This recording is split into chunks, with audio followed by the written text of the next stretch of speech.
Creative, you will heal. I know there are a lot of you who've been stuck for so long, who have struggled for so long to get past being blocked that honestly, the thought of making things makes you a little sick. I understand this. This is a kind of emotional trauma that we go through. And it's not that the art is bad, and it's not that you are messed up. It's just that life has a tendency to scar us as we walk through it. I know it may feel like you're never going to be able to pick up that instrument or start writing that story again without that nauseating feeling, but she just wanted to be sure that you understood.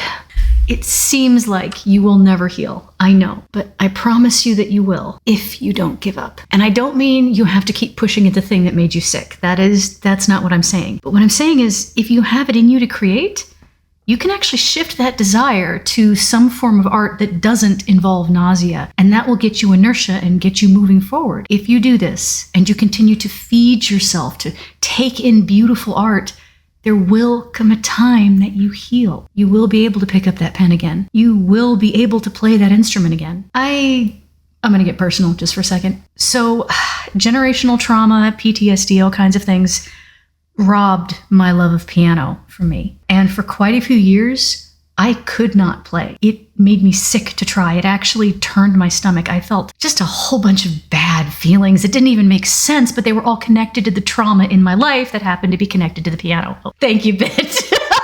Listen, it's been 7 years since I played, and today I played again for the first time. And you know what? All I felt was joy. It's taken work to get there. It's taken a lot of reflection and working through issues and questions and answers I didn't like or maybe just didn't understand, but it's worth it. You can heal too. It is within your reach. So whatever artistic thing it is that you feel sick about, don't panic. Don't give up on it. Eventually, you'll be able to do it again. It's worth it.